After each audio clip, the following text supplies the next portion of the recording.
Hello everybody, welcome back. Today we are actually going to be doing a full lesson of our kindergarten math, Good and the Beautiful. These were always helpful for me when I was looking at different curriculums because I actually wanted to see it in action. My daughter Iris, she is 6 years old. She turned 6 in April. So she is a fresh 6-year-old, but we've been doing kindergarten homeschool for the entire year. And she also went through VPK outside of the home. So she does have a lot of background knowledge. If you've watched my other videos, we are not going to be sticking with the Good and the Beautiful for first grade. And you'll see today some of the issues that we've been having with it. It's extremely easy and a lot of things we can just kind of skip over. Today, I'm not going to skip over anything. We're just going to do everything so that you can see exactly what a lesson looks like. It's also important to note that we are almost done with this curriculum. So the lesson that you're going to be seeing today, we are on lesson 102. And because this is an open and go curriculum, everything that I need to say to her is written in blue, and then everything that she's supposed to be doing for whatever the activity is in black. So I'll kind of go back and forth between moving the camera and showing what we're actually doing, and then showing it from this perspective so you can see what our layout looks like. Why it is so easy is because it takes a lot of space up with the words and how she said like the blue words and the black words. They take up a lot of space, so that's why they are really easy to do. Yeah, what she means is like all the extra fluff that's included in the Good and the Beautiful. So for example, today's activity is addition with pennies, and she's the type of learner where she would rather me just give her the problem and she'll solve it. But the Good and the Beautiful has a whole little story that goes with it, and it just takes a long time to get through one problem. Some kids learn best that way. We are just different. Well, because we feel like it is a little bit too easy and it is not mastery based, it is spiral based, so we're not staying on the same topic for very long. I like to do what's called math drills before we even get into our Good and the Beautiful lesson. So I have this workbook that we got on Amazon. This is just addition and subtraction math workbook. We've already done ours for today, but it's just a quick little thing with some story problems in there. What I really like about this book too is it's just a bunch of math problems. So this is that mastery-based type learning that I think we both learn best with. So since the Good and the Beautiful is not really hitting facts too hard, I will do this before the Good and the Beautiful lesson with her so that she's getting some mastery practice. Then today, before we got into this, we also did a commutative dice roll. So she rolled 2 dice, and then she made her addition problem and then flipped it around for commutative properties. So this is something, I printed this out. I can send this to you. If anybody wants it, just comment and say you want it. It's a free file. And this is just a whiteboard. So she erases it. I laminated it, she'll erase it, and then we'll do it again. Or you can use a whiteboard and just do the you can just do it on a whiteboard. So that's it for our math warm-ups. We're going to get into the Good and the Beautiful lesson now. So I think we will turn the camera around and show you exactly what we're doing.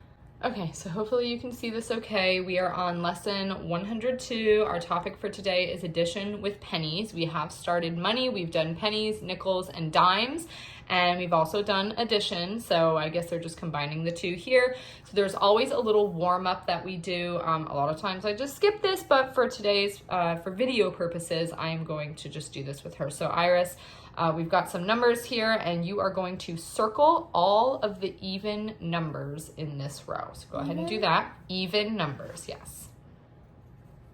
So this is a review. We have already done this, but just a little. So mastery in the sense that it does go back to it. That's why there's a little spiral up here. It looks like a little spiral notebook because it's spiraling back to things we've already done. Okay. It says take all the cars from the math box. So when it talks about the math box, this comes with the curriculum and it has these little cars. So it says take all of the cars out of the math box. There's 3 cars. Look at the number on each car and put the cars in order from smallest to largest number. So Iris, go ahead. You're going to do smallest first. So there's the number on the side of the car. line them up. It's however you want to. I was just showing the numbers on the side. Very good. So she's got 1, 2, 3. And then it says to say if the number on each car is odd or even. So just pick up a car and tell me, is it odd or even? Is even. Okay, so the 2 is even. This is odd. 3 is odd. Good. And this is 1. Excellent. That is odd. That one is odd. Yes, you got it. All right, that's it for that. Then it is asking for her to count from 9 to 21. So Iris, go ahead and count from 9 to 21. 9, 10, 11, 12, 13, 14, 15, 16, 17, 18, 19, 20, 21, 22, 23. Wait, what was the number again? We're going to stop at 21. So you actually already went. I wasn't paying attention either. All right, and then last thing, Iris, count by 5s from 5 to 50. 5, 10, 15, 20, 25, 30, 35, 40, 45, 50. Very good. All right, and then you can see here, moving into the lesson, the blue is what it's telling me to do. So gather 5 pennies, and the pennies do come in the math box, although I just talked to a friend this weekend who bought the same exact math box, and it did not come with the money. And she told me that a Facebook group that she's a part of, there's actually been a few posts about how some of the kits come with money and some of them do not. So we got lucky. Ours came with the money. So it says to gather the 5 pennies. There they are. Give 1 penny to the child and read to the child. So usually I don't read the blue out loud to her, but for the video I'm going to. So I give you that. Iris, here is 1 penny. If I give you 2 more pennies, how many pennies do you have now? 3. Okay, so now she has 3. Now you have 3. We've added the pennies together to get the total number of pennies. Place groups of pennies matching the equation below on the table. Add the pennies together to find the total number of pennies. So they've given you the equation, 4 cents. Remember we learned the C with the line? 4 cents plus 1 cent equals. Now it's telling you can use your pennies to line them up and make the equation if you want. I'll do that so they can see. So like a lot of times we don't. A lot of times I just have her add this because we are so far past this. So that is 1. Pennies are just 1, so you can count by ones. 1, 2, 3, 4, 5. Excellent. So go ahead and write your number. I do have her write all of her answers because we are in the state of Florida, and I do have to do an evaluation where I show them what we've learned and what we've done throughout the year. So that's what's nice about the Good and the Beautiful is it's all right here. I can just show them the book. Okay, last one, babe. You read the equation out loud for us. How about that? 3 cents plus 2 cents equals 5 cents. Okay, and you can line up the pennies if you want, or just go ahead and write your answer. Okay, there's 5 cents right here. You can count them if you pause the video. So. No, I'm just going to keep it running. Go ahead. Yeah. All right, so just video purposes again. It has her write the answer, and then we're just moving on to the next thing. It's very bizarre to me. The teacher in me really wants to talk about this and how we just found 2 different ways to make the number 5. What are some other ways we can make the number 5? But that's not how the Good and the Beautiful rolls. And some people love that it's super short and sweet and to the point. But then other times it's not short and sweet and to the point. So you'll see next what I mean by all that extra fluff. And this just so happens to be the lesson that we were on today, but I do think it's perfect because I was hoping that for this video there would be a lesson with a lot of this fluff. And this is a perfect example. Okay, so the blue is what I'm reading to myself. So read to the child. Ready, Iris? Yes. Look at the month on the next page. Point to the word May on the calendar, which I've already done, but you're going to do it. Point to the word May. You're just pointing to the month. Yep. Good. This is the month of May. Watch as I point to the different days of the week. And then it says point to Sunday through Saturday as you say their names. So we have Sunday, Monday, Tuesday, Wednesday, Thursday, Friday, Saturday. Can you find the 4th day of the month? Wednesday. Good job. So we have 1, 2, 3, 4. And then it says in blue, point to the day of the week above the 4. So here's the day of the week above the 4. And then it says the 4th of May is on a Friday. I will show you what other days are Fridays during the month. So we're going to just go down the line. So the 4th is a Friday. The 11th is a Friday. The 18th is a Friday, and the 25th is a Friday. Now, can you point to all the Saturdays in the month? Wait, that's Saturday. Wait, that's Saturday. Yep. Wait, the 5th day? The 5th, yep. So May 5th. May 12th? Yep. May 19th? Good. May 26th. Okay, so good. You got all the Saturdays of the month. And the reason why they're doing this, if this sounds bizarre to you, is because we have learned a couple lessons ago about ordinal numbers and, saying first and second and third and fourth when we're talking about things that are in order. So that's kind of what it's doing there. Okay, now Andy, here we go with this fluff. This is what I mean. We're going to talk about Andy, okay? Andy earns pennies for collecting eggs from his family chickens. Just like us, we have chickens.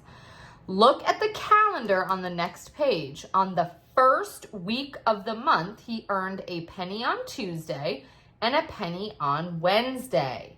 So then in blue it says, help the child put a penny on Tuesday and Wednesday, the first and second of the month. So go ahead and put a penny on the first Tuesday, good, and the first Wednesday, you got it. Okay, the next week, he also earned a penny on Tuesday and Wednesday. So go ahead and put a penny on the next Tuesday, the next week down. Good. Let's figure out how many pennies total he earned. I will write 2 plus 2 because he earned 2 pennies the first week and 2 pennies on the second week. And then it says, so 2 plus 2 equals 4. Write 2 plus 2 in the box. So it wants me to do this. I'm modeling. 2 plus 2 equals 4. And again, we're at the end of this curriculum. She's been doing this since VPK. So the fact that we're even doing this right now is driving me mad. But I do understand, like when she went to go put these pennies down, perhaps my direction wasn't very clear, but she tried to put the pennies on those same days. So it is teaching her, okay, when you drop down a row, we're actually going to a new week. So I appreciate this, but come on, 2 plus 2. Okay, sorry, let's move on. So then in blue, this is what I do. Remove the pennies from the calendar and have the child decide how many pennies Andy earned in the 3rd week and the 4th week and put them on the calendar.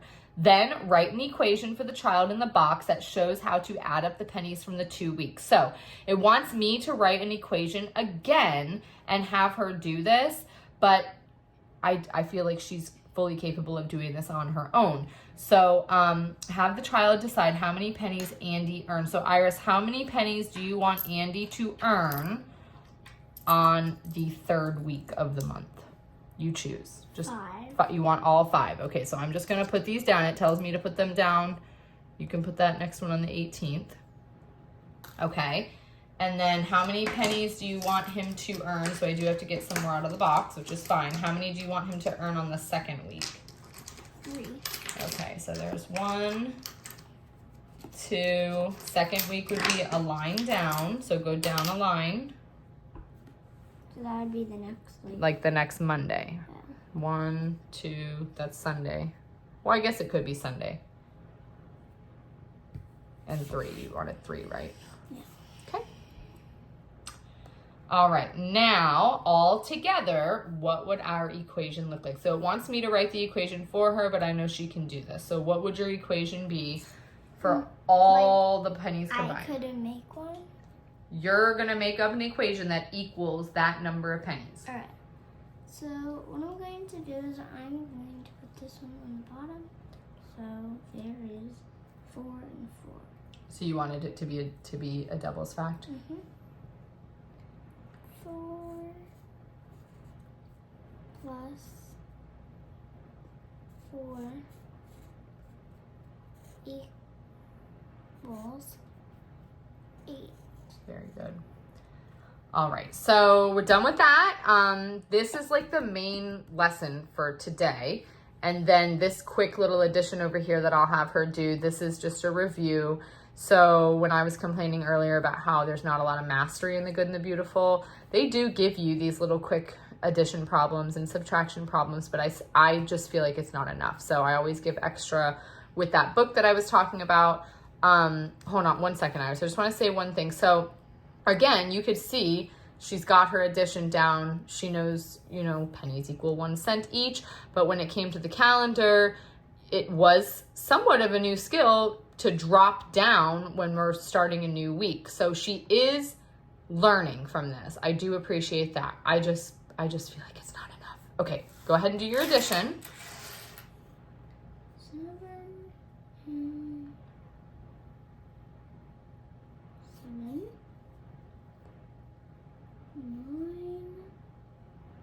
Wait. You're right. And that equals 6. Beautiful job. And then turning the page, it goes right into the next lesson. So you're supposed to, okay, and hold on, sorry. Right into the next lesson, let's just look at what tomorrow's lesson is supposed to be. We do 2 lessons a day because we're just trying to get through it. And it's very quick and easy, but look at this. So we just did the pennies, the adding, the calendar. Now, tomorrow, we're supposed to be doing making a 10. So we've got little 10 frames and she's looking at all the different ways she can make 10. This is it. I mean, look at this. She's just doing 3 problems to make a 10 and then a cute little making 10 owls game over here. And then that's it. There's some review of money, but it just doesn't seem like enough for me. And we just jumped from what you saw today into that tomorrow, which I do understand is the spiral approach, which works for a lot of people. It doesn't really work for us. And then look at this, the day after, a subtraction game. So forget money, forget adding, we're going right into subtraction. Then the next day, comparing volumes of liquid. And then the very next day, 2-dimensional and 3-dimensional shapes. With review though, there is review. It's just totally all over the place, it seems. Sticking with geometry, we've got spheres. And then we go back to the calendar, the months of the year. But it just seems like we bounce around a lot. Okay, so that is it for the lesson part. Thanks for watching. Let me know if you want us to do any more. We have the reading too that we can always do because we're finishing that. Okay, bye.